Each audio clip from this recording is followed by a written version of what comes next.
di Indonesia ini yang ada dalam slide saya. Jadi saya pantau Makassar sejak tahun 2018 ya, ketika saya bolak-balik Makassar memberi kuliah-kuliah di sana.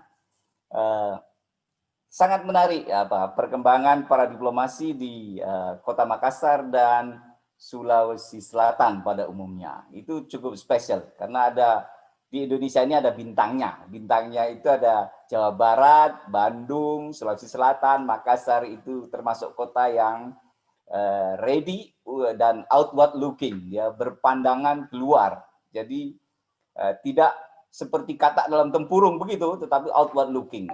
Bagaimana cara melihat dunia luar itu dalam perspektif yang positif. Baik, saudara sekalian, saya sapa seluruh mahasiswa baru UIN Alauddin Makassar yang pagi ini memulai kuliahnya. Iya, Pak. Jadi judul saya ini Sister City, Smart City, dan Smart Diplomacy. Jadi Pak Najiran ini dan timnya, karena yang tanda tangan harus Pak Wali Kota, harus Pak Gubernur, harus Pak Bupati itu. Jadi beliau ini sebenarnya menjadi pasukan readersnya gitulah kira-kira. Jadi bagaimana menyiapkan itu. Nah, porsi saya di sini adalah bagaimana perspektif ilmu hubungan internasional terhadap kerjasama luar negeri oleh pemerintah daerah atau regional government atau sub-state, dalam bahasa teorinya nama sub-state actors. Ada istilah para diplomasi. Para diplomasi itu adalah paralel diplomasi. Paralel diplomasi. Kenapa harus paralel? Karena tadi seperti Pak Najiran ceritakan, kita harus lurus tujuan dengan tujuan politik luar negeri satu negara. Jadi kalau nggak paralel, seperti kabel listrik itu, kalau sampai nggak paralel, nanti konslet gitu. Nah, diplomasi yang dilakukan oleh sub-state atau baik itu cities maupun provinces itu harus sesuai dengan tujuan politik luar negeri satu negara. Kalau sekarang Pak Jokowi mengatakan diplomasi ekonomi. So, apa yang harus dilakukan oleh pemerintah daerah, provinsi, kabupaten? Ya arahnya ke sana. Tadi ditegakkan oleh Pak Najiran, tujuannya adalah perluasan pasar. Perluasan pasar.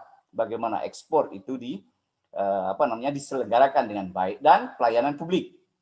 Ingat kata Bung Hatta bahwa pemerintah itu pusat dan daerah adalah pelayan masyarakat. Dia pelayan masyarakat yang secara profesional harus menciptakan pelayan publik yang terbaik.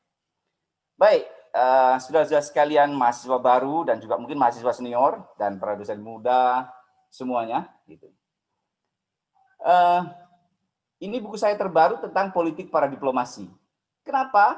Karena sebenarnya setiap daerah atau regional government atau sub-state actor di dalam teori HI itu pengen sekali melakukan kerjasama dengan siapa saja.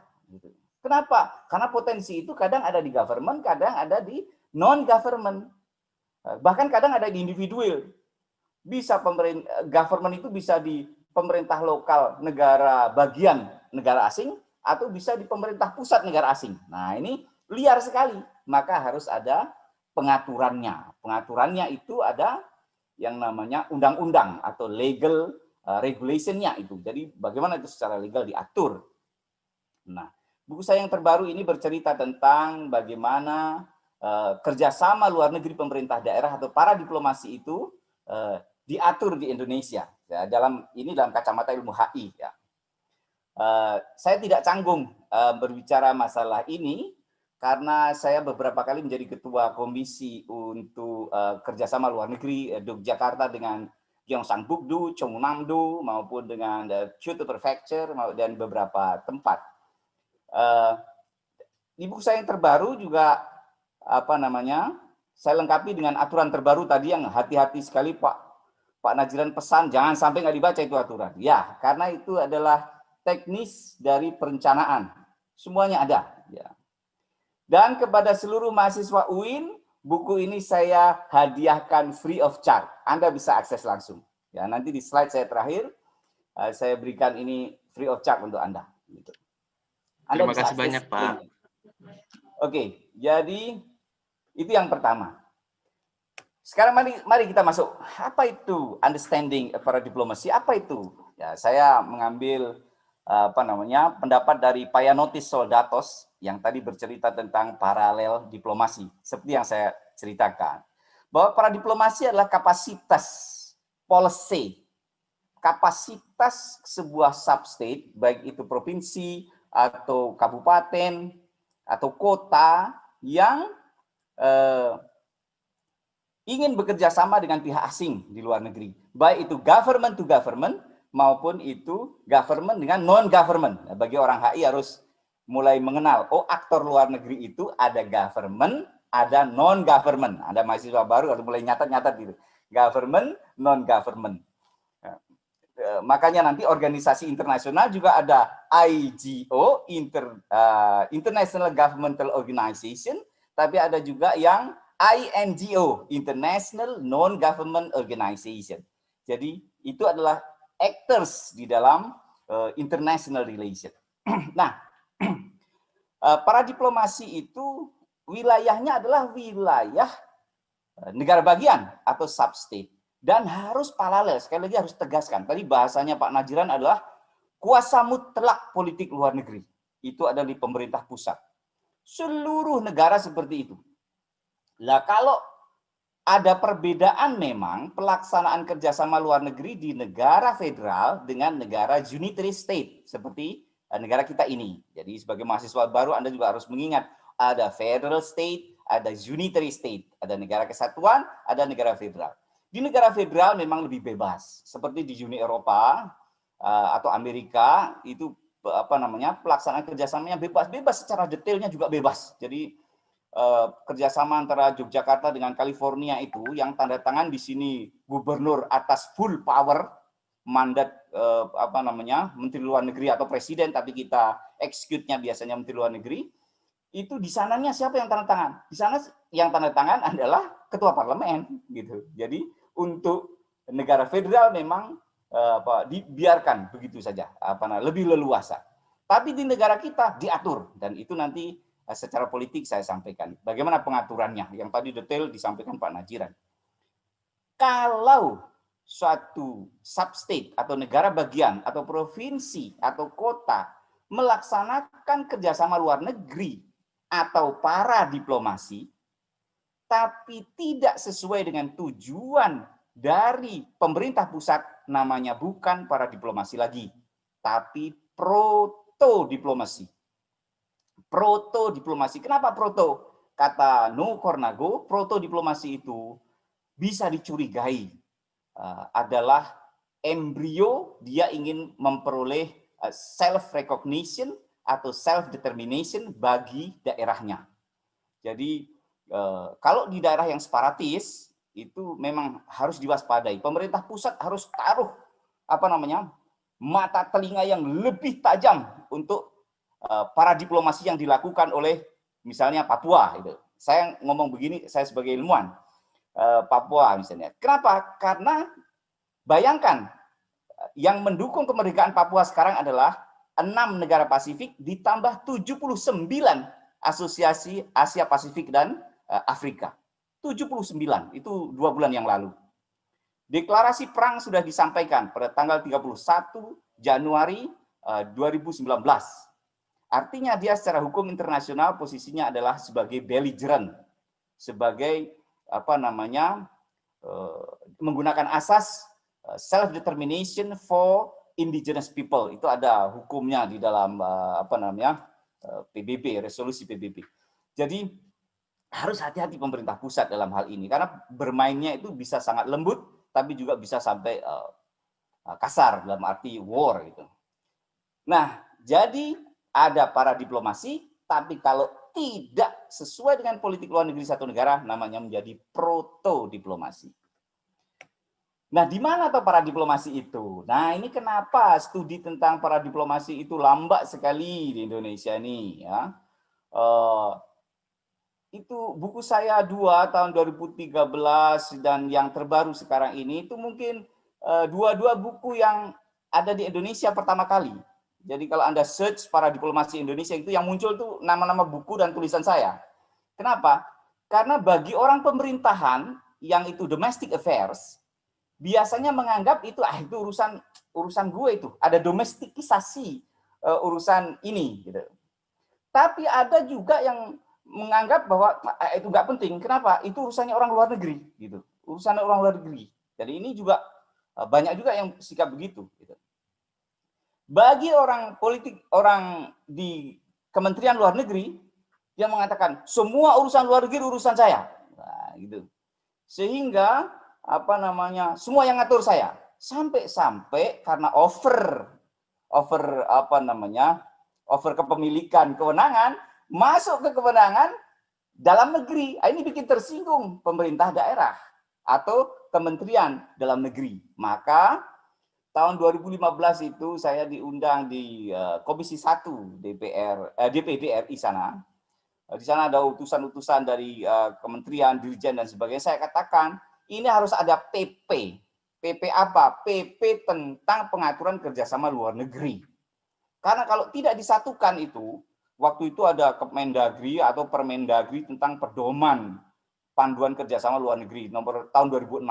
Dan ada juga waktu itu aturan dari Kemendagri tahun 2008. Itu ada tumpang tindih waktu itu. Maka tahun 2015 saya katakan harus ada PP. Kenapa PP? Karena mengatasi departemen. Nah, dan PP yang dibuat Pak Jokowi itu bagus sekali. Jadi dia mengakurkan tumpang tindih itu, dan karena letak administrasi para diplomasi itu ada di pemerintah daerah, maka heavy pengaturannya adalah Kemendagri atau Permendagri. Karena memang di mejanya pemerintah daerah. Sedangkan untuk koordinasi keluar dan full powernya, mandat menandatanganinya, itu nanti setelah di-approve oleh Kementerian Dalam Negeri, baru diurus oleh Kementerian Luar Negeri. Nanti ada interdep namanya, diskusi bareng-bareng berbeda departemen. Nah, jadi posisi para diplomasi di situ. Intersection area. Jadi bagi sarjana HI penting sekarang masuk ke pemerintah daerah. Jadi kalau itu kan ada setiap tahun rekrutmen itu kan, harus ditempatkan itu orang-orang HI di dalam rekrutmen kerjasama dan investasi, baik di kabupaten maupun di provinsi. Dan itu penting sekali karena siapa yang akan membantu Pak Najiran ini? Karena itu harus profesional yang membantu, mengerti outward looking, begini gitu. Jadi sangat penting itu ditempatkan yang sesuai dengan keahliannya secara profesional. Baik. Nah, ini saya secara teori. Ini gambar ini secara teoritik. Ruwet ya. Ini bagi mahasiswa baru ruwet. Tadi saya bilang ada IGO, Intergovernmental Organization, ada International Non-Governmental Organization atau LSM lah, LSM internasional. Ada G1 Government 1, G2 Government 2, LG Local Government 1, Local Government 2, S itu Society 1, Society 2.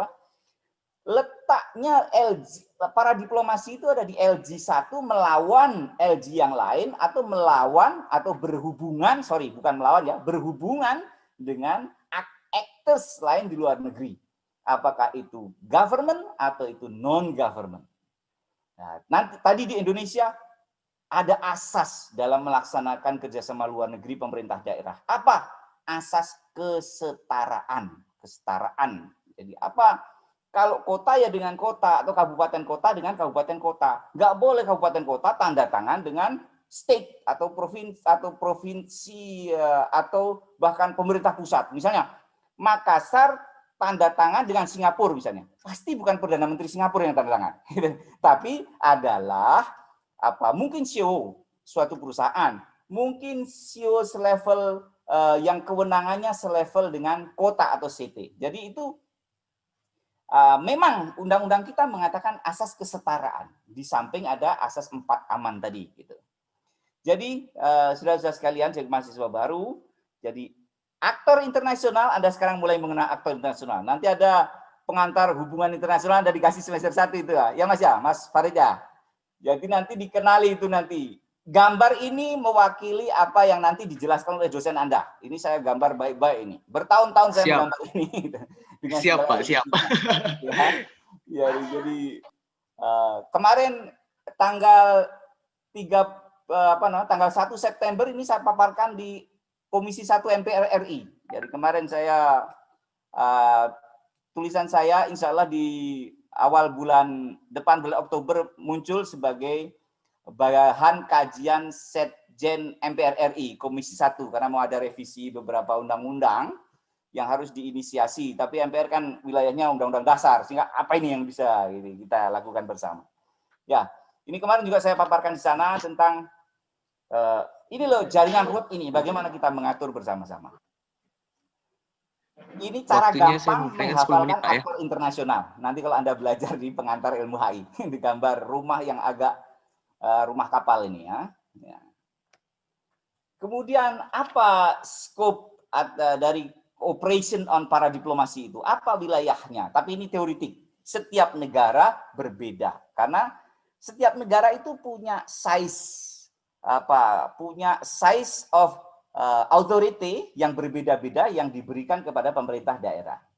Kalau Anda baca tulisan saya yang diterbitkan di Leiden, saya membandingkan antara Spanyol dan Indonesia. Bagaimana negara Spanyol itu mengatur para diplomasi mereka dan Indonesia mengatur para diplomasi mereka. Itu tahun lalu diterbitkan. Anda memang urusannya ini sama. Economy and trade, cultural relation and tourism, education, health, investment, transport, technology, agriculture. Pokoknya apa saja boleh, yang penting non-political and military cooperation. Karena apa? Itu wilayahnya pemerintah pusat. Baik, ini tadi sudah dipaparkan dengan baik sekali oleh Pak Najiran.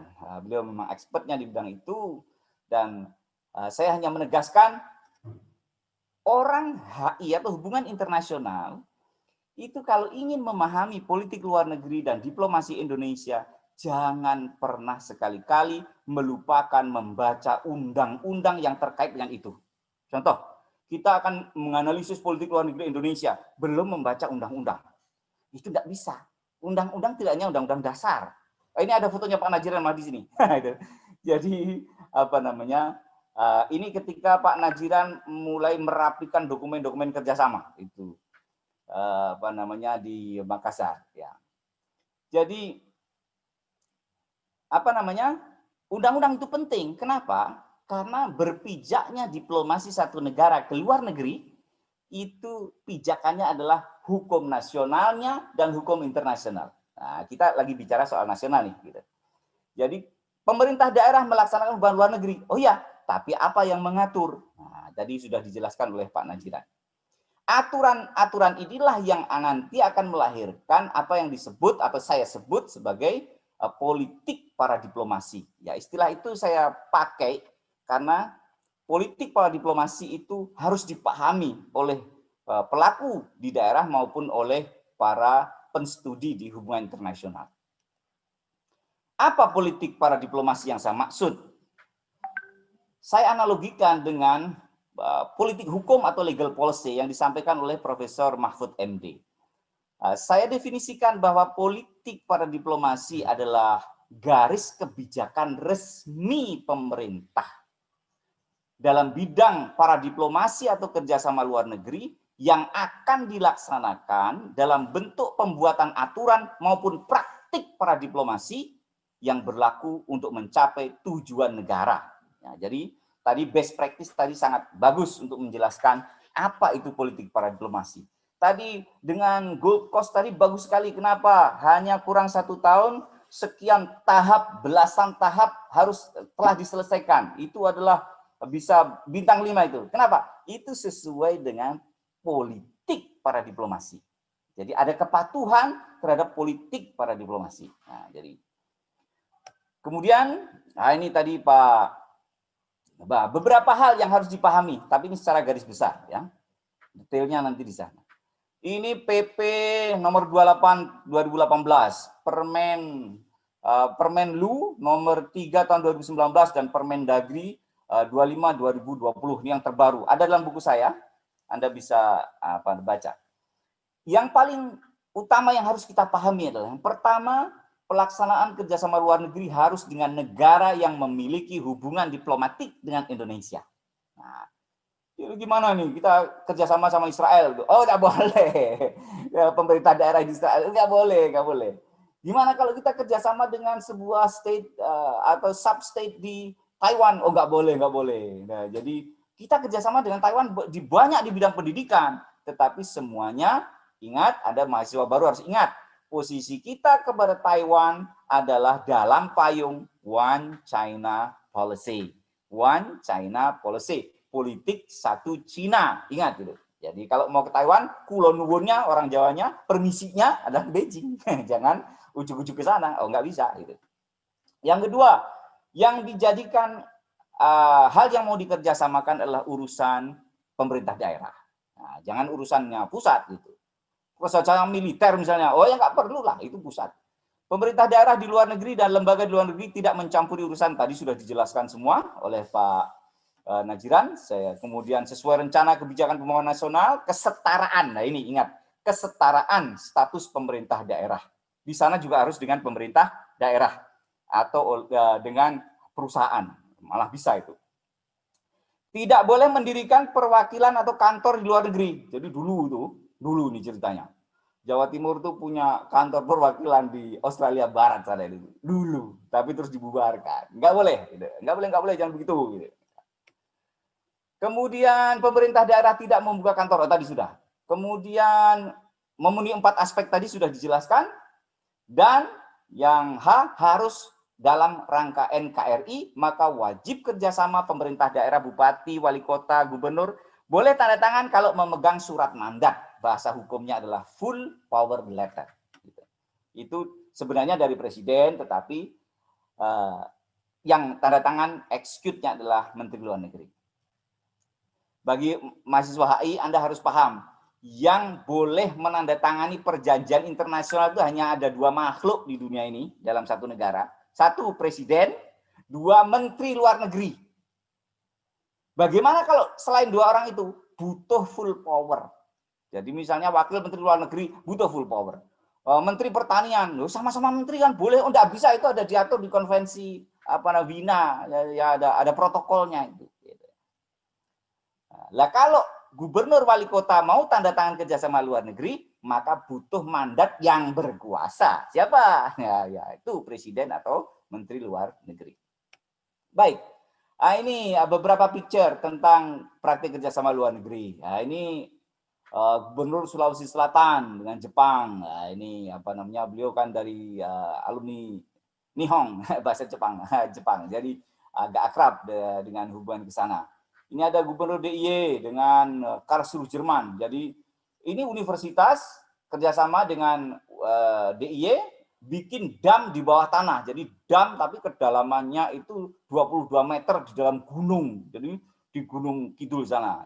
Itu ada dam di bawah batu, itu enggak ada tanahnya, di bawah batu. Baik, lalu ini beberapa praktek para diplomasi Sulawesi Selatan yang lain. Ini masih provinsi ya, saya agak cepat saja. Ini tadi yang gambar disampaikan Pak Najiran, ini termasuk radar saya itu. Kota Makassar sangat bagus dalam merencanakan ini. Ini dengan Singapura gitu ya. Tapi tentu bukan the government of Singapore, Pak. Ya. Lalu apa problemnya yang biasanya itu? Nah, ini saya sampaikan secara teoritik. Ada tarik-menarik antara kebutuhan untuk menjalin kerjasama luar negeri oleh Pemda dengan keleluasaan kewenangan daerah untuk menjalankan aktivitasnya itu. Di sisi lain, keleluasaan kewenangan daerah di luar negeri menyimpan potensi kerawanan politik secara nasional. Ya, tadi sudah saya sampaikan.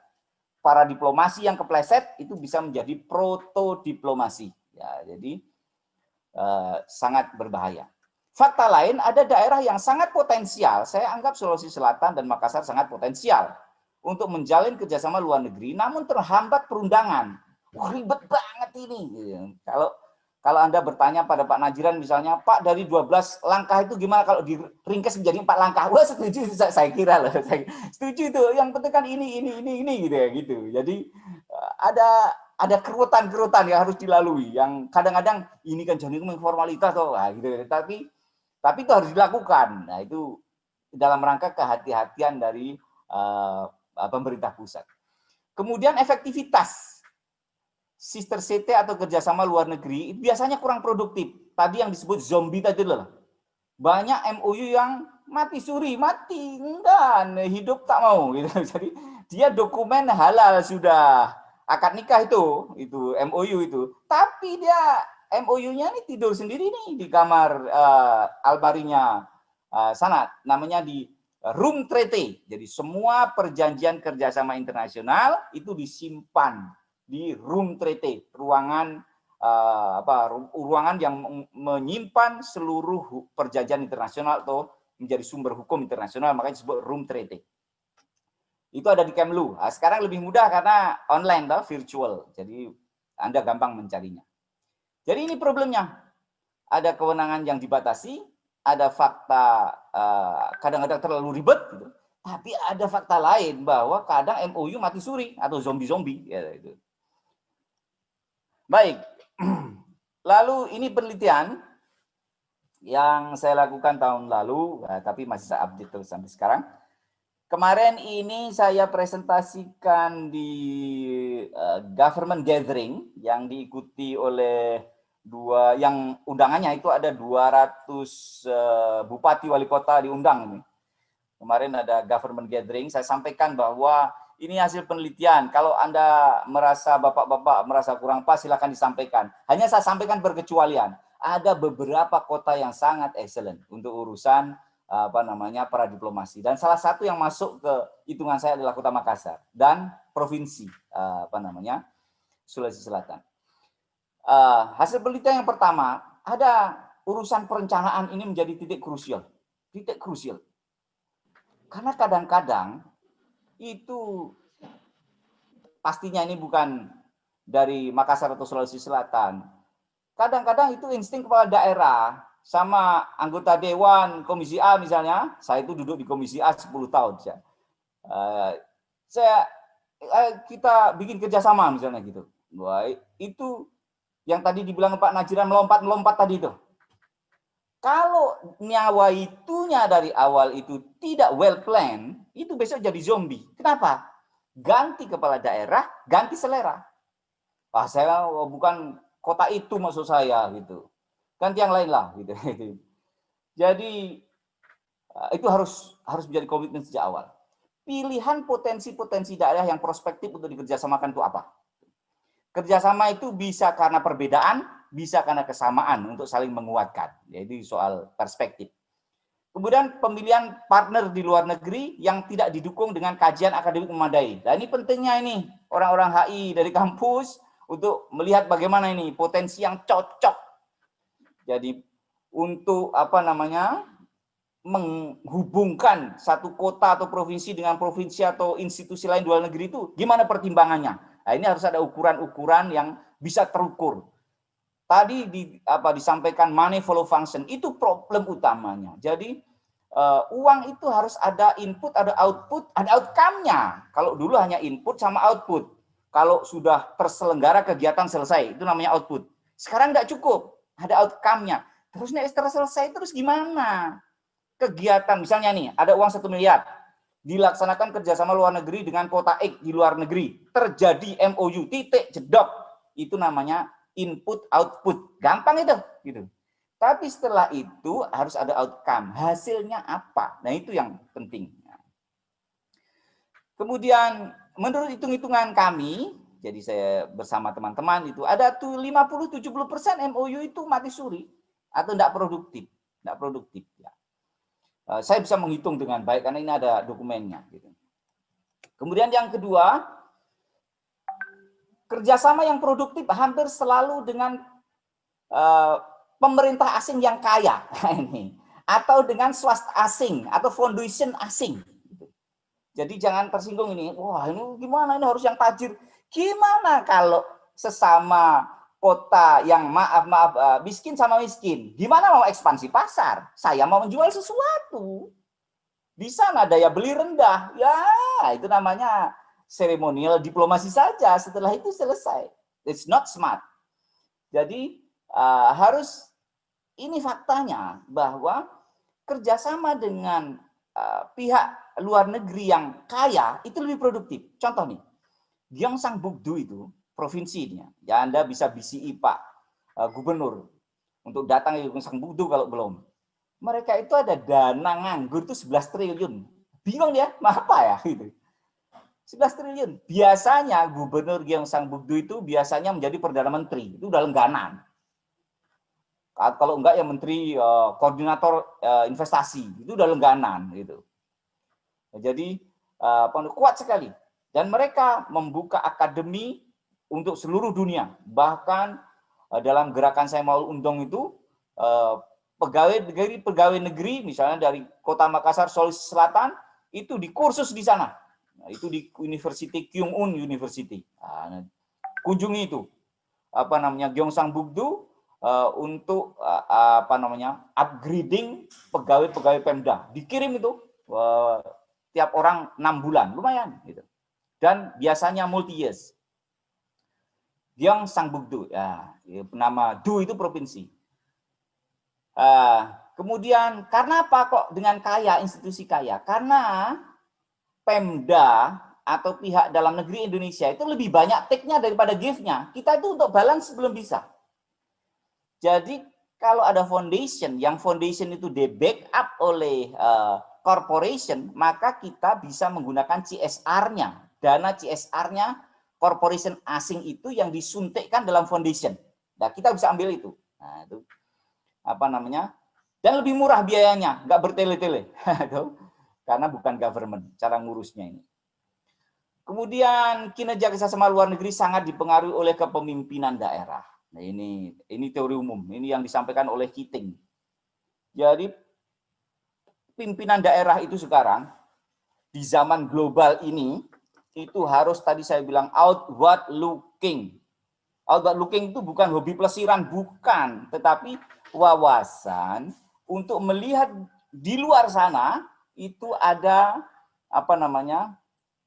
ada potensi untuk kita kerjasamakan. Kenapa? Kita ini terbatas, seperti Pak Najiran tadi. Nggak mungkin manajemen kok tidak terbatas. Nggak perlu manajemen kan, manajemen pemerintahan. Jadi kalau ada pengurus organisasi dibilang, oh kita ini kan hambatannya dananya terbatas. Jangan begitu. Kalau dana nggak terbatas, itu satu, nggak ada di dunia ini. Yang kedua, nggak butuh manajemen. Jadi butuh manajemen itu karena dana terbatas atau sumber terbatas. Lupa tadi Gyeongsangbuk-do itu waktunya 5 menit Pak ya. Oke, tinggal sebentar. 5 menit. Jadi manajemen itu penting untuk mengatur itu. Kemudian ini contoh hasil penelitian saya. Web pemerintah daerah itu fiturnya bahasa Indonesia. Lah yang paham sopo. Jadi harusnya kalau kita mau bicara dengan orang asing harus ada fitur webnya pemerintah daerah yang urusan luar negeri misalnya, itu bahasanya bahasa Inggris. Ini saya contohkan. Ini ada yang bagus ya. Ini Bandung sama Jawa Barat. Ini dulu kan Gubernur Jawa Barat itu juga dari Bandung, sehingga itu dibawa ke atas. Jadi webnya ini lengkap sekali dan ada pilihan bahasa. Ya, itu bisa dicangkokkan ke sana itu. Saya yakin minta cangkokannya itu gratis gitu. Jadi Anda bisa lihat webnya harus bilingual minimal. Kalau Anda buka web kerjasamanya orang Korea itu 7 bahasa. Bahasa Arab semuanya ada. Kemudian berorientasi tadi outward looking, pihak asing terhambat media komunikasi mengenal Pemda. Lah iso nggak kenal apa-apa ini, bahasanya nggak kenal dia. Jadi harus bilingual. Nah ini saya contohkan yang perspektifnya, ini saya ambilkan dari Chungcheongbuk-do, provinsi yang lain di Korea. Ini dia ingin mengajak bicara partner asing yang saya nggak kenal gitu. Bukan pihak asing bersusah payah mengenal kita, bukan. Tapi ini loh saya, orang Korea tapi fotonya bukan orang Korea. Orang asing kenapa? Iya, kita ingin ngajak bicara. Nah ini soal pilihan. yang satu temanya masih tradisional. Ya silakan saja. Yang penting orang asing bisa. Ini kan tulisannya nggak ruwet kan? Kalau ruwet Anda nggak bisa baca. Ini kan bahasa Inggris. Nah, catatan akhirnya adalah ini ya, dari Pak Jokowi ini sedang berenung-renung. Penting ada perencanaan. Penting perencanaan yang matang. Tadi Pak Najiran menyampaikan hal itu. Penting sekali. Perencanaan ini. Kemudian partner kaya, itu saya rekomendasikan. Jangan yang miskin. Wah, nanti mandeknya warung kopi itu. Kemudian web bilingual. Dan yang terakhir adalah penguatan institusi. Ya, tadi rekrutmen kalau PNS ya, yang ada HI-nya lah di situ. Di tingkat kota, kabupaten, dan provinsi itu harus ada HI-nya untuk ngurus investasi dan kerjasama. Soal nama institusinya beda-beda setiap pemerintah daerah. Terakhir ini souvenirnya saya tambah satu. Tadi saya kasih Anda gratis buku politik para diplomasi. Saya tambah satu. Dasar-dasar kajian teori hubungan internasional. Ini saya terjemahkan baru saja. Ini sudah Anda bisa download gratis. Ini sangat basic ya. Ini buku baru. Jadi yang saya terjemahkan bukan buku lama. Ini buku yang terbit 2018-2019. Bagi Anda yang semester 3, 4, 5 sangat penting baca itu. Dan buku ini sudah dipublish di London, ya, di penerbitnya asli sana. Jadi saya tulis di Yogyakarta, diambil ke London, diterbitkan dipublish dari sana. Nah, Anda bisa download dari hyperlink yang itu di London sana, atau Anda ambil dari Universitas Muhammadiyah juga bisa. Semuanya semoga bermanfaat untuk Anda. Terima kasih banyak, Pak. Selalu. Assalamualaikum warahmatullahi wabarakatuh. Waalaikumsalam warahmatullahi wabarakatuh. Baik, sangat menarik sekali pemaparan dari Bapak Dr. Takdir Ali Mukti tadi terkait bagaimana kemudian dari perspektif akademisi melihat fenomena para diplomasi yang sudah dilakukan oleh pemerintah kota ataupun pemerintah daerah. Tadi juga sudah diberikan buku, kami ucapkan terima kasih banyak kepada Pak Takdir sudah membagikan soft file dari buku terbitan yang baru dipublikasikan oleh beliau. Ada 2 buku, nanti akan kami bagikan kepada mahasiswa-mahasiswa baru dan juga oleh mahasiswa-mahasiswa hubungan internasional secara keseluruhan. Nah, ada beberapa poin tadi yang saya catat dari pemaparan Bapak Dr. Takdir Ali Mukti, bahwa yang harus diperhatikan itu adalah para diplomasi dan juga protodiplomasi, khususnya interaksi antara pemerintah daerah atau pemerintah kota dan juga dengan pemerintah pusat, karena pemerintah pusat memang harus tetap mengawasi, harus tetap melihat bagaimana hubungan kerjasama tersebut dijalankan, karena apabila ada kesalahan atau tujuannya meleset, maka dia akan menjadi protodiplomasi yang berbahaya pada kasus separatisme. Tadi sudah diberikan contoh kasusnya seperti yang di Papua tadi dikatakan oleh Bapak Dr. Takdir Ali Mukti. Itu harus terus diperhatikan dalam hubungan kerjasama luar negerinya. Nah, yang kemudian selanjutnya itu adalah quote-nya juga yang saya menjadi tanda kutip, bahwa anak hubungan internasional ketika ingin membahas politik luar negeri Indonesia khususnya harus membaca undang-undang juga, karena itu menjadi landasan bagaimana kemudian kita nanti melanjutkan analisa atau bisa menjadi landasan bagi suatu negara ataupun daerah dalam bertindak di konteks internasionalnya. Nah, yang menjadi problem juga tadi di slide yang ditampilkan oleh Bapak Takdir, bahwa ada problem yang perlu kita memang soroti dan juga perlu kita cermati, bahwa ada 3 problem. Yang pertama itu adalah tarik-menarik kebutuhan. Yang kedua itu yang tadi sudah disampaikan, antara melesetnya tujuan para diplomasi itu sehingga hubungan itu bisa menjadi protodiplomasi, dan juga undang-undang dan proses yang kemudian mungkin dianggap stepnya memang terlalu panjang sehingga cenderung lama ketika misalnya pemerintah kota atau pemerintah daerah dalam menjalin hubungan kerjasamanya. Nah, mungkin kita akan masuk kepada tahap diskusi. Saya sudah mengumpulkan tadi beberapa pertanyaan untuk Bapak Najiran Samsudin PhD dan juga untuk Bapak Dr. Takdir Ali Mukti. Mungkin untuk pertanyaan pertama yang ditujukan kepada Bapak Najiran itu adalah dari Muhammad Taufik yang menanyakan bahwa jika ingin melakukan kerjasama harus ada persetujuan pemerintah pusat. Bukankah itu tidak efektif? Dan mengapa hanya pemerintah Kota Makassar yang mampu menolak investor luar. Mungkin maksud dari pertanyaannya adalah bahwa kenapa bisa kemudian pemerintah Kota Makassar itu bisa begitu tegas jika dibandingkan apabila ada daerah-daerah lain mungkin yang mereka agak sungkan untuk menolak karena mungkin memang ada kepentingan lain yang dikejar. Nah, itu pertanyaan pertama dari Muhammad Taufik, teman kita Muhammad Taufik untuk Pak Najiran. Kemudian pertanyaan pertama juga buat Bapak Dr. Takdir Ali Mukti, dari Muhammad Putra Yusuf mengatakan bahwa salah satu tujuan HI itu adalah membuat perdamaian.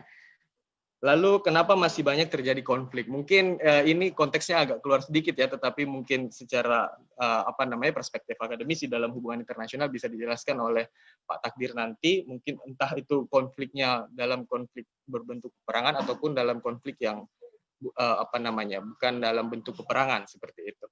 Mungkin saya persilakan kepada Bapak Najiran dulu untuk menjawab satu pertanyaan tadi dari saudara kita Muhammad Taufik terkait kenapa harus ada persetujuan pemerintah pusat dan kenapa bisa Makassar itu bisa tegas dalam menolak hubungan ataupun kerjasama luar negeri. Silahkan Bapak. Baik, terima kasih Bapak Moderator Amifta.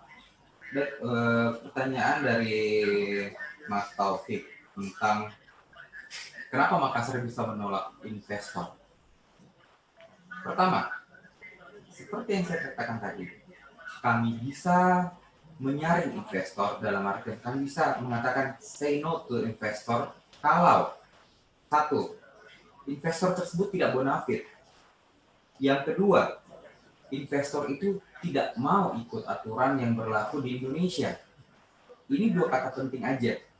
Buat apa kita menerima usulan rencana kerjasama dari seorang atau sebuah investor, kemudian dia tidak punya apa-apa untuk membantu Kota Makassar. Kita ini membuka pintu yang seluas-luasnya.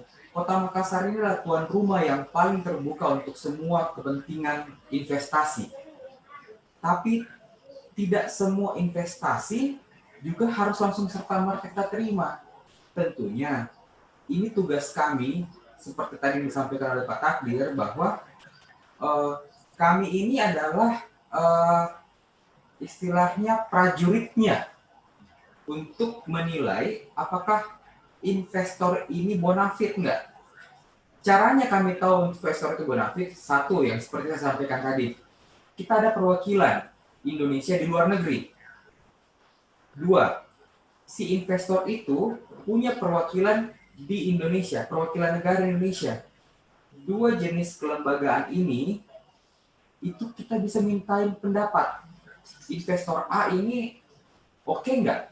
Investor B ini oke nggak? Kalau enggak, kenapa kita harus terima usulan kerjasama dia? Yang kedua, kami bisa menolak kerjasama itu kalau ternyata mereka memang tidak mau ikut sama aturan yang ada di Indonesia. Misalkan, mereka bilang kita nggak bisa nunggu sampai persetujuan DPRD keluar. Apa susahnya menunggu 45 hari kerja untuk mendapatkan persetujuan DPRD? Toh in the end, persetujuan DPRD itu sangat diperlukan untuk pencairan anggaran, kegiatan, pelaksanaan proyek. DPR itu adalah mitra pemerintah daerah. Itu salah satu yang paling sering nih kami hadapi di Kota Makassar. Kenapa? Karena mindsetnya mungkin mengatakan bahwa kalau sudah berurusan dengan DPR lama. Enggak, ada aturan memang mengatur bahwa harus persetujuan DPRD. Tapi ada aturan juga yang mengatur bahwa dalam 45 hari persetujuan itu dianggap setuju. Begitu. Jadi itu yang membuat Kota Makassar, kami ikut aturan deh. Kalau aturannya bilang A, kita A, B, kita B. Dan di Kota Makassar, kita sudah ada reformasi birokrasi. Sehingga aparat-aparat pemerintah di Kota Makassar memang bekerja berdasarkan SOP yang ada di kami. Kalau memang aturannya mengatakan bahwa ini tidak bisa, tentu tidak bisa. Kalau mengatakan ini aturannya bisa didiskusikan, bisa kita diskusikan. Kemudian selanjutnya, kenapa harus ada persetujuan pusat? Sehingga dikatakan ini tidak efisien. Dua kata tadi, efektif dan efisien. Ya memang karena kerjasama yang namanya kerjasama luar negeri seperti tadi disampaikan Dr. Takdir, Pak Takdir, bahwa kerjasama luar negeri ini adalah salah satu kebijakan politik luar negeri, di mana cuma ada dua manusia di Indonesia yang bisa tanda tangan, Menteri Luar Negeri, Presiden Republik Indonesia. Bisa pemerintah daerah menandatangani dengan power letter dari Menteri Luar Negeri, difasilitasi oleh Menteri Dalam Negeri. Efektif dan efisienkah itu? Di awal dia tidak efektif atau efisien. Menurut hemat pribadi saya ya, teman-teman semua, Pak Takdir mohon maaf, menurut hemat pribadi saya memang tidak terlalu efektif karena kalau dilihat range waktunya, kalau sayanya yang tidak, kalau kami dari pemerintah daerah yang tidak jor-joran ke Jakarta, itu lama prosesnya, sehingga tidak efektif dan tidak efisien. Tapi persoalannya adalah memang di awal dia tidak efektif dan dia tidak efisien. Tapi di akhir kita terbantu dengan hal-hal seperti itu. Karena apabila terjadi masalah di belakang hari, maka pemerintah pusat tidak bisa lepas tangan. Seperti itu. Pernah ada kejadian, mungkin Pak Kabir, mohon maaf, tolong dibenarkan saya kalau saya salah, yang kejadian yang di Bangka Belitung. Yang dia kerjasama dengan luar yang membangun area motorsport itu, ternyata itu tanpa persetujuan kementerian. Sehingga ada masalah hukum yang terjadi di belakang, maka kementerian pemerintah pusat lepas tangan. Seperti itu.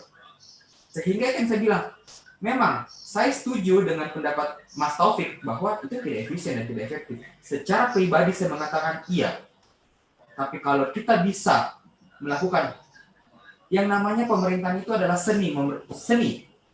Pemerintahan itu seni. Jadi kalau itu tidak bisa, kalau diplomasinya terlalu ribet, tentu ada seni lain yang kita bisa jalankan. Mungkin saja pendekatan-pendekatan persuasif atau pendekatan dalam artian pertemanan dengan mitra-mitra di kementerian, tentu itu akan menolong pemerintah daerah. Sehingga benar yang disampaikan Pak Takdir dan saya juga sampaikan dari awal bahwa orang yang mau bekerja di bidang hubungan internasional, link pertemanannya itu harus banyak.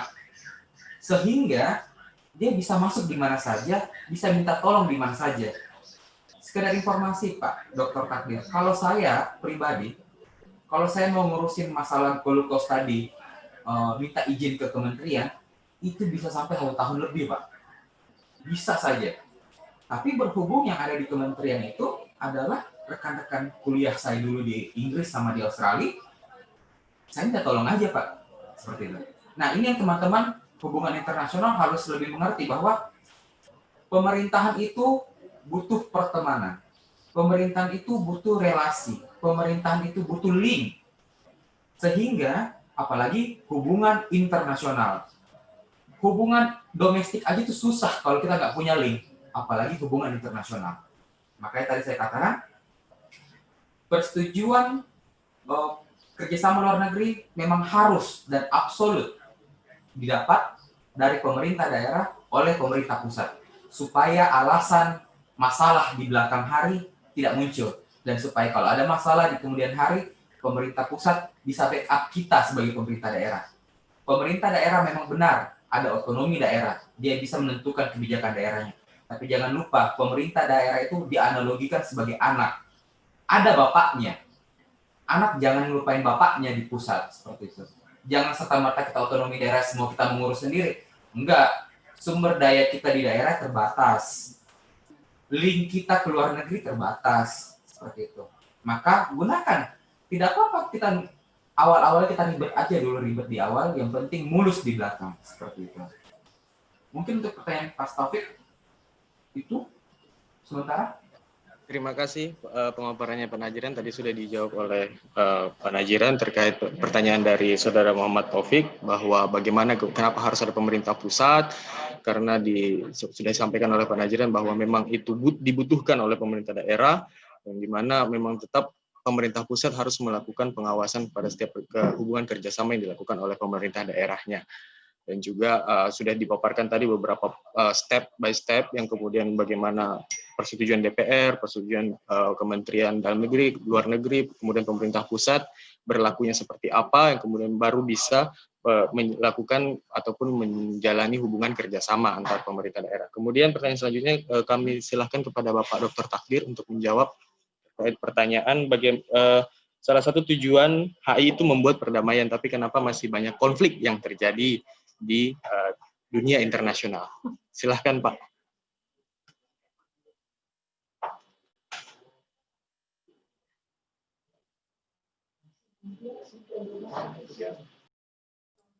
Oke, pertanyaannya, itu kan urusan perdamaian. Kenapa ini masih ada yang perang? Kenapa kita ngomong para diplomasi lagi, gitu kan? Baik, saya punya gambaran betapa pentingnya para diplomasi untuk perdamaian. Ini saya gambarkan untuk Anda. Nah, ini adalah Northeast Asia Regional Government Association atau yang biasa disingkat NIRS. Tahun 1996 didirikan. Yang mendirikan ini adalah anggotanya yang mendirikan, inisiatornya itu Korea Selatan, China, North Korea, Jepang, Mongolia, dan Rusia. Di sini saudara sekalian, yang berembuk di meja kerjasama bukan pemerintah pusat, tetapi adalah state atau negara bagian. 16 provinsi di Korea Selatan gabung, 4 provinsi di Korea Utara gabung, 15 provinsi dari Rusia gabung, Mongolia hampir 10-an, dan Jepang ada 14 yang gabung ke sini. Banyak sekali. Nah, apa pesan perdamaiannya? Anda sering dengar kan Korea Utara pengen ngebom Korea Selatan kan? Itu pernah satu ketika minggu depan itu saya mau ke Seoul. Saya tanya Profesor Yang, ini gimana Seoul kok katanya mau dibom? Oh, bagi orang Seoul itu ketawa saja, Mas, itu enggak apa-apa. Kenapa? Bagi kami itu saudara kami sedang membutuhkan bantuan. Jadi Anda jangan khawatir dengan itu gitu. Lalu apa dengan kaitannya dengan NIRS ini? Ternyata saudara sekalian, meskipun Korea Utara dan Selatan itu sering seperti mau bom-boman, itu bagi mereka secara internal, anggapannya itu hanya bom angin saja. 4 provinsi Korea Utara itu selalu bekerjasama dengan 16 provinsi di Korea Selatan, economically, secara ekonomi. Secara gubernur, eksekutif, mereka saling berhubungan. Jadi, kelebihan para diplomasi adalah para aktor gubernur wali kota itu tidak pernah mengancam perang kepada lawan bicaranya. Kenapa? Nggak punya senapan. Jadi saya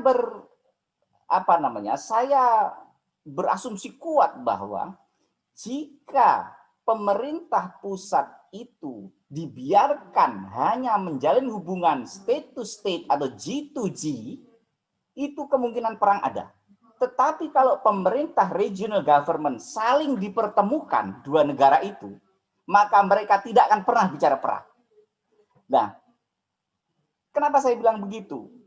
Mari kita lihat di perbatasan Indonesia dengan Kalimantan, baik dengan Sabah, Sarawak. Saya itu jadi pembimbing KKN di Sabah, Sarawak, Tawau. Jadi kami kalau KKN di luar negeri, saya stay di sana 2 minggu atau apa, tidur di sana, anak-anak KKN di sana. Konflik perbatasan kita itu tidak akan pernah menjadi diplomatic note yang panas. Kenapa? Karena kedua belah pihak itu secara sosial, etnis, itu mereka punya hubungan keras, hubungan yang sangat akrab. Sehingga, ngapain ngomong keras-keras? Ini kita masih saudara. Perbatasan ini lahir karena ada orang asing yang bikin garis di kampung kita. Kan begitu logikanya. Perbatasan itu hadir setelah etnis itu ada di situ ribuan tahun. Maka ada kasus. Dayak itu ada Dayak Indonesia, Dayak Malaysia. Anda jangan gampang kepo. Kalau Malaysia merebut kebudayaan kita. Loh, kita ini bahasa serumpun. Banyak kesamaan namanya serumpun itu. Bukan banyak perbedaan gitu. Lah, tidak akan pernah ada diskusi perang kalau yang diajukan berdiplomasi itu adalah para pemimpin kepala daerah dalam menyelesaikan kasus-kasus yang itu potensial konflik. Misalnya perbatasan. Sudah kasih mandat aja di perbatasan itu oleh pemerintah, bisa ada full power, negosiasikan tuh Pak Gubernur sama Pak Gubernur samping Anda. Bisa jadi mereka itu teman, seperti tadi Pak Najiran tadi. Bisa jadi. Kenapa? Mereka kan batasnya itu imajiner. Anda jangan pernah membayangkan Indonesia Papua dengan Papua Nugini atau ada garisnya di tengah hutan. Enggak ada, itu garis imajiner. Enggak ada itu. Indonesia Malaysia jangan ada bentengnya, enggak ada, itu garisnya imajiner. Apalagi Anda membayangkan batas laut. Jangan melihat di laut terus ada patokan tambangnya merah, itu enggak ada, itu garis imajiner. Nah, hubungan sosiologisnya itu sudah lama terbentuk. Sehingga kalau misalnya logikanya bayangkan di perbatasan yang konflik, terus yang bertemu adalah Pak Camat sebelah sama Pak Camat sebelahnya. Pak Bupati di Major di Sabah dengan di Kalimantan Utara, bupatinya itu. Terus gubernurnya dengan gubernurnya. Mereka mau diskusi setahun ya nggak bakal ngomong perang, karena nggak punya senjata. Itu. Jadi itu lebih menyelesaikan masalah dengan cara yang lebih soft. Nah, itu. Jadi makanya saya mengusulkan sebenarnya ini kemarin itu di MPR itu saya katakan, kalau perbatasan kita itu dipilih dengan kerjasama para diplomasi, saya yakin sepanjang perbatasan kita darat, itu tidak akan pernah ada konflik yang sifatnya senjata. Kenapa? Dan mereka satu ras, satu kampung, ribuan tahun hubungan sosiologisnya terjadi di situ. Gitu. Nah, yang kadang-kadang bikin panas perbatasan itu kan orang yang jauh dari perbatasan, misalnya orang Jogja, ngomong perbatasan di Kalimantan Utara. Itu kan nggak ada ikatan sosiologis. Jadi ngomongnya, ganyang, perang, karena nggak ada hubungan. Bagi orang yang ada di situ bicara tentang perbatasan, artinya orang lokal, local leaders, dan itu dalam konteks para diplomasi, maka itu akan lebih safe. Ya. Jadi itu konteksnya, Mas. Jadi para diplomasi sangat penting untuk menciptakan perdamaian. ASEAN tanpa para diplomasi itu akan kemambang, terapung dia, floating policy. Artinya pasar itu tidak bisa menyatu. Tapi kalau para gubernur dikumpulkan, bupati dikumpulkan, lah yang punya pasar di dekat Karibosi itu kan Pak Wali Kota, toh, bukan presiden gitu. Jadi itu yang bisa menyatukan lebih dekat gitu. Oke. Lalu ada pertanyaan tadi lah, DPR tuh kok itu 45 hari bisa lolos tuh gimana Pak fungsinya? Ada yang tanya begitu tadi. Anda jangan salah tangkap dengan hal ini. Maksudnya Pak Najiran itu adalah apabila DPR tidak merespon, artinya menyetujui, tidak menolak, tidak, maka itu dianggap menyetujui. Gitu loh. Jadi itu artinya apa? Artinya DPR-nya pasif, eksekutifnya aktif. Lah wong orang aktif kok nggak dihargai, gitu loh. Maka undang-undang memberi celah, membela pemimpin yang aktif, gitu, inisiatifnya. Jadi ini adalah warning untuk DPR. Jangan main-main kalau ada diajukan rancangan kerja sama, gitu. Kerjasama dengan DPR sangat strategis. Kenapa? Saya dulu di Komisi 1, Komisi A urusan begini. Kenapa? Semua anggaran itu lewat DPR. Jadi kalau enggak DPR, iya kalau orang yang namanya MOU kan kayak orang akad nikah itu. Kalau mulus-mulus enggak ada masalah enggak apa-apa. Tapi kalau ada dampak hukum di belakang gimana? Pemerintah pusat nanti ikut cawe-cawe atau ikut karena konvensi Wienanya kan itu hak pemerintah pusat dengan full power tadi. Yang menghandle nanti pemerintah pusat juga. Wah, dulu ada kasus lebih berat Pak Najiran. Jadi ceritanya ada kabupaten di dekat saya sini, itu tahun 2000 itu tanda tangan tanpa persetujuan dewan, itu dengan Biological Corporation di Australia Barat juga. Itu nilainya $6 juta waktu itu. Nah, itu DPR nggak tahu. Ternyata itu proyek mau diajukan untuk IPAL, sampah dan sebagainya. Dan dampaknya mengalokasikan anggaran multi-years lebih 54 miliar waktu itu. Nah, dilalahnya ada masalah. Ketika kami di komisi ditanya misalnya, ini gimana ini? Kami nggak tahu, itu kan urusan Anda. Itu kan urusan Anda itu. Dulu pas lihat letter of intent-nya mana itu. Letter of intent ditandatangani pakai tulisan tangan, kemudian MOU-nya ditulis atas nama tanpa stempel dan sebagainya. Saya bilang, ya kalau seperti itu ya Anda urus sendiri. Pusinglah itu. Kenapa? Karena siapa wan prestasi di situ ada pasalnya. Dan ada klausulnya lagi dalam pasal 6, saya sampai hafal itu, karena saya agak marah itu. Pada pasal 6 ditulis, apabila terjadi sengketa perdata, maka diselesaikan dengan hukum Australia Barat. Itu kan gila itu Pak Najiran. Itu kan sangat melanggar undang-undang itu. Tidak boleh semua sengketa itu tidak boleh forum shopping. Forum shopping itu memilih pengadilan internasional atau di satu negara yang menguntungkan para pihak atau menguntungkan dalam perspektif pihak asing. Tidak bisa. Itu namanya forum shopping.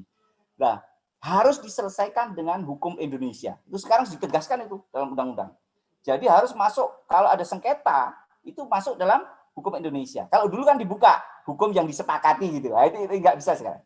Harus hukum Indonesia. Jadi pengalaman pahit itu banyak kerjasama itu. Datanya banyak. Sehingga saya acungi jempol itu, baik PP maupun yang dari aturan terbaru ini, nomor 25 tahun 20 itu, benar-benar itu well planned menurut saya. Tinggal profesional atau tidak para pelaku di daerah dan di pusat, karena itu harus ada link pusat dan daerah itu. Nah, saya menggarisbawahi bahwa kerjasama itu ada yang namanya lobbyist atau lobbying tugasnya. Melobi itu penting. Yang sekarang ini zaman global, power is the function of relation. Saya ulangi, Anda kan orang HI ya. Power is the function of relation. Kalau Anda pengen punya kekuatan, apa itu ekonomi, politik, sosial, Anda harus punya relation yang kuat. Jadi jangan pernah organisasi itu mengotak kita. Organisasi adalah batu loncatan kita berhubungan dengan pihak lain secara lebih luas. Apapun organisasi Anda. Dan Anda selaku orang sosial harus terlibat di organisasi apapun yang bisa mengembangkan Anda. Karena orang sosial itu nggak bisa kerja dalam kamar, terus dia jadi hebat. Enggak. Hidup itu hanya saling merekomendasikan. Artinya, Anda merekomendasikan baik orang, itu Anda akan direkomendasikan oleh orang. Oh, ini orang baik. Jadi jangan pernah jangan pernah Anda merekomendasikan jelek kepada orang. Karena itu imbasnya kan ke Anda sendiri. Jadi power is the function of relation. Jadi Anda bangun relasi sekuat-kuatnya, kemudian lobby itu kalau Anda baca bukunya Apter di chapter 29 soal American History, di Amerika itu dijelaskan fungsi para lobbyist, orang yang tadi saya sebut dengan readersnya tadi, pasukan berani matinya tadi, itu dihargai sangat tinggi bagi pemerintahan Amerika. Nah, di tempat kita belum ada penghargaan itu.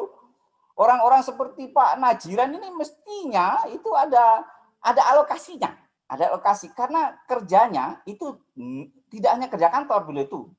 Di rumah nih email-an, WA-an sama teman-temannya kayak gitu. Itu namanya lobbyist. Semua public policy itu adalah di tangan para lobbyist, not the formal leader. Jadi alhamdulillah ya, saya ini berkali-kali diundang ke DPR RI untuk memberikan begini-begini ini. Jadi kalau Anda pengen ngerti besok pagi diputuskan apa di Senayan, itu Anda nongkrong di lobi Hotel Borobudur atau Ritz-Carlton. Jangan Anda lobi Anda lihat enggak ada itu. Oh, bahkan nanti bos-bosnya itu pas sidang sudah ngantuk, telepon, kamu datang nanti ya, apa bilang ya itu pendapat akhir fraksi bilang begini ya. Ya. Tadi malam sudah deal, itu yang begini, ya urus ya, siap komandan, laksanakan.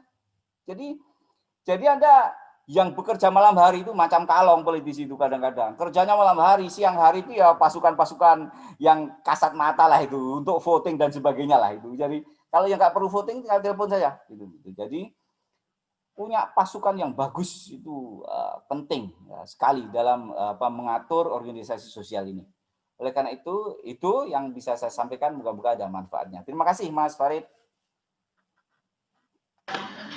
Terima kasih banyak Pak untuk jawaban ataupun untuk tanggapan dari pertanyaan dari adik-adik kita tadi terkait bagaimana kemudian pemerintah daerah itu bisa menjadi mediasi ataupun mediator dalam menyelesaikan suatu konflik yang terjadi antara suatu negara ataupun satu wilayah dengan wilayah yang lainnya.